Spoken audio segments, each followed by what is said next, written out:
My name is Julie. I was the first child my mom had while she was still figuring things out. She married my dad, Thomas, right after high school. They were in love, but didn't have much money, and that didn't work out for them. I was still a little kid when she met Richard, a man with lots of money and a fancy car. She left my dad, took me with her, and never looked back except to get the alimony checks. Richard seemed nice at first. He would bring me treats and let me play in his big office with shiny things. But Mom acted differently around him. She looked at me like I reminded her of a past she wanted to forget. One evening, I overheard them talking in the kitchen while I was supposed to be watching TV. Mom said, "She's too much like Tom," in a sharp tone. I didn't understand then, but it hurt to hear her talk like I was a problem. I loved my real dad, even though he lived in a small apartment across the city. Every moment with him was fun, whether we were playing ball in the park or eating cheap pizza. Mom's harsh words stayed with me, and she kept using them. Whenever I tried to help or do my schoolwork, she would say things like, "Can't you do anything right?" Dad was different. He would always tell me, "You're doing great, Julie," whenever I showed him my grades or drawings. He encouraged me to ignore anyone who said otherwise. Things with Mom and Richard got tougher when I started school. Mom cared a lot about appearances and always complained about my clothes and friends. She would compare me to other kids and criticize me for not fitting in. One day, after a particularly harsh scolding about my muddy shoes, I snapped back, saying, "At least Dad doesn't yell about a bit of dirt." Her slap was quick and stung my cheek before I even saw it coming. "Don't talk about your father like that," she hissed, her breath smelling of coffee and anger. I wanted to cry but held back, just like Dad taught me. That night, lying in bed, I promised myself I wouldn't let her see me cry or give her the satisfaction. When Mom announced she was pregnant again, the house felt different, like something was about to change, but maybe not for the better. Mom had that glow people talk about, but it never seemed to be for me. She told us one evening, rubbing her belly, "I'm having a baby with Richard. It's going to be perfect." Richard, always charming, added, "We'll need to redo the guest room to make it fit for a little princess." My heart sank when I realized they were talking about my room. I asked, "What about my room?" trying to stay calm. Mom gave me a tight smile and said, "You can move into the smaller room, Julie. It's only fair. The baby needs the space." The way she said it made it sound like there was no room for discussion. So I packed up my things and moved to the smallest room in the house, barely bigger than a closet. The months went by quickly, and soon Lily was born. Everyone was talking about her, saying how beautiful she was. Mom would gush to her friends, cradling Lily as if she were made of the finest porcelain. "Yeah, she's cute," I would say, trying to join in. Lily was adorable, and I loved her the moment I saw her. I wanted to be a good big sister and help out. One afternoon, I tried to sneak into Lily's room while Mom was busy in the kitchen. I tiptoed in and peered over the crib at my baby sister, who was happily gurgling. "Hey there, Lily," I whispered, reaching out a finger for her to grab. Mom must have heard me because she appeared at the door suddenly, her voice sharp. "What are you doing, Julie? I told you, you need to ask before going into her room." "I just wanted to see her," I protested, feeling tears well up in my eyes. I wanted to help, but Dad was different.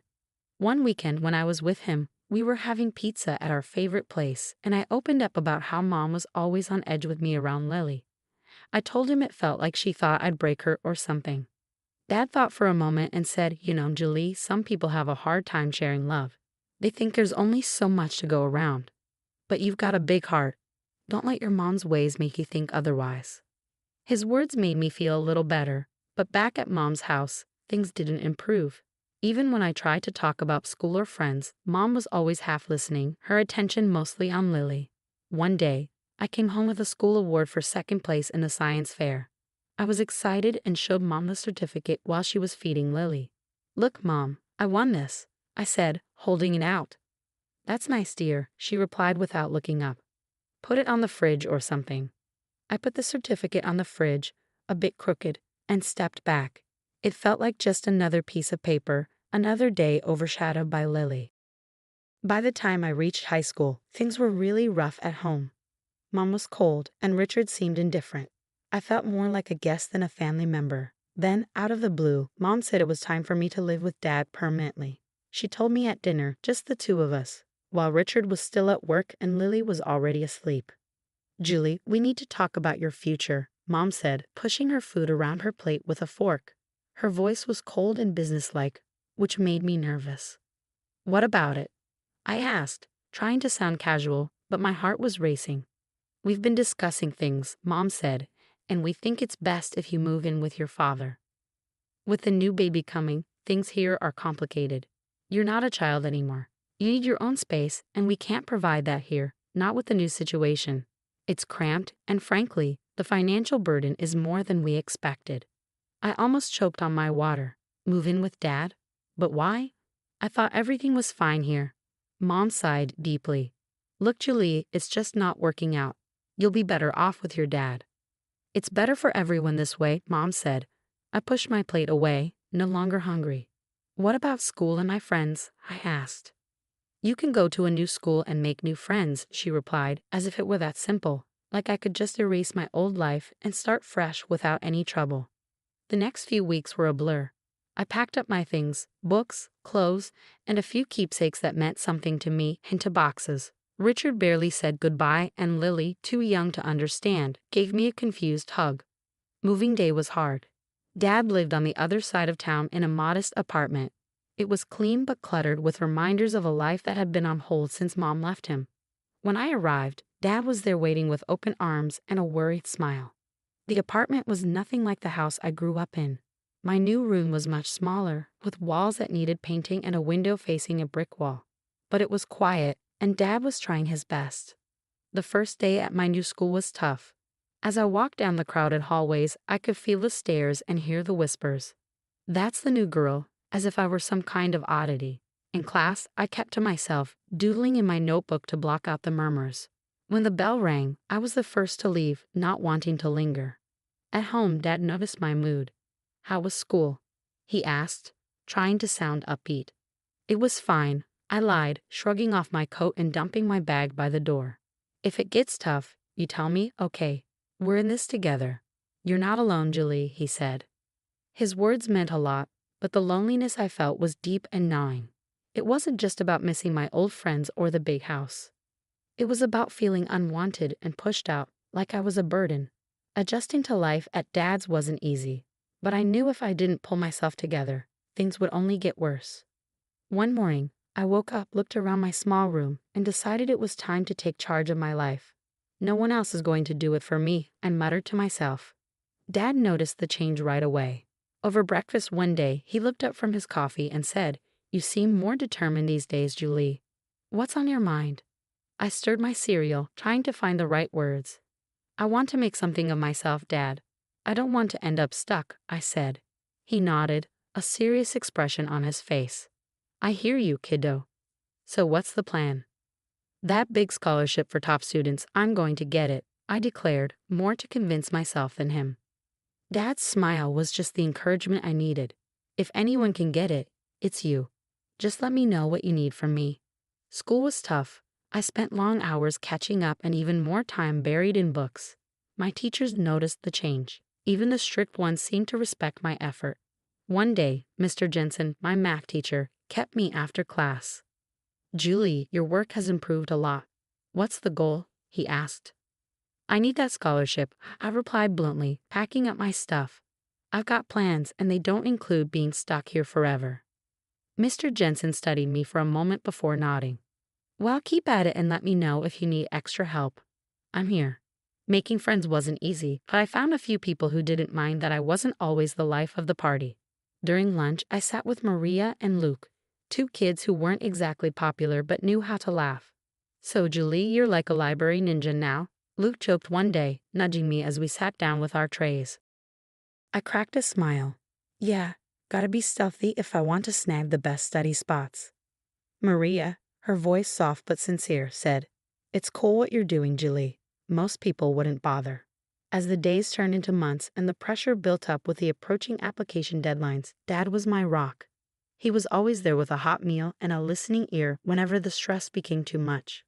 The day the scholarship letter arrived, my hands were shaking as I opened it. Dad was right there, holding his breath. I read the words with my heart pounding, and when I realized I had won, I let out a cheer so loud I'm sure the neighbors heard. "I got it, Dad. I got it," I yelled, waving the letter like a victory flag. Dad swept me into a big hug, laughing and cheering with me. "I knew you could do it," he said. A few months later, as I packed up my things for college, I felt ready. The future seemed bright, and for the first time, it felt like it was truly mine. I was leaving, but I was taking all the lessons, love, and hard-earned wisdom with me.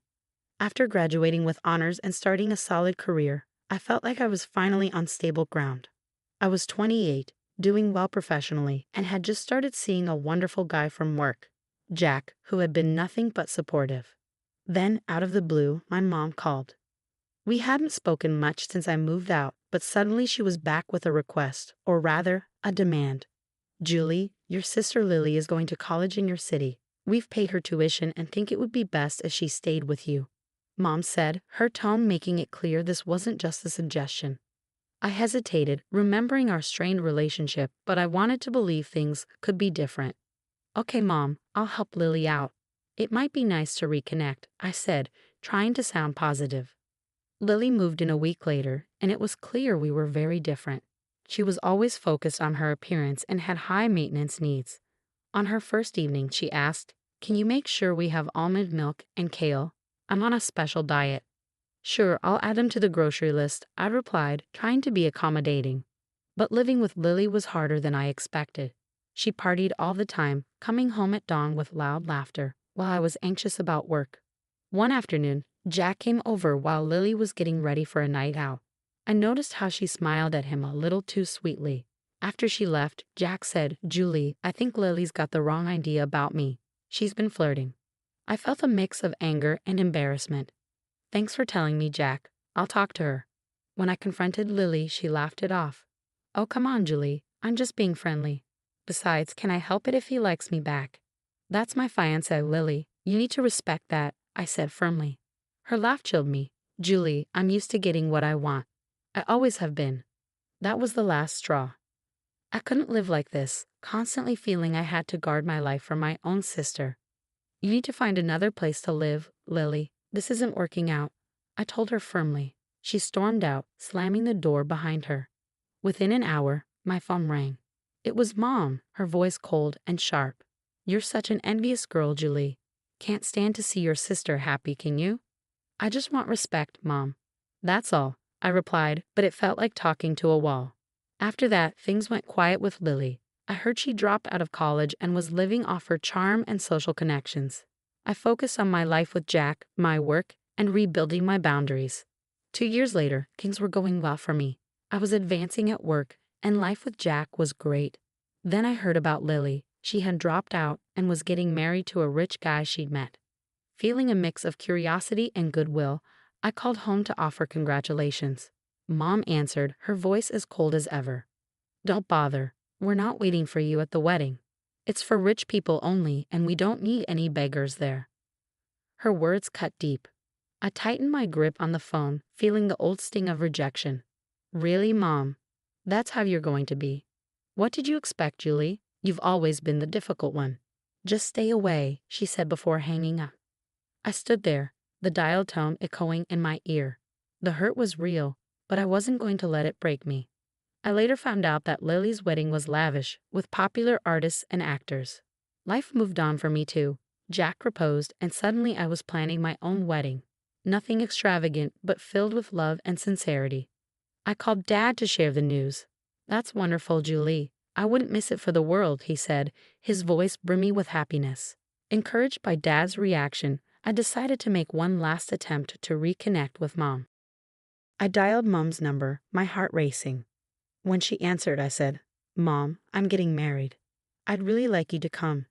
Her reply was icy. "No, Julie, I'm not interested in some modest gathering. Count me out." I swallowed hard, fighting back tears. "Okay, Mom, take care." I hung up, knowing it might be the last time I'd invite her into my life. Our wedding was simple but beautiful. Dad walked me down the aisle, and his presence was a steady comfort. The room was filled with genuine smiles and heartfelt congratulations, unlike the grandeur and coldness of Lily's wedding.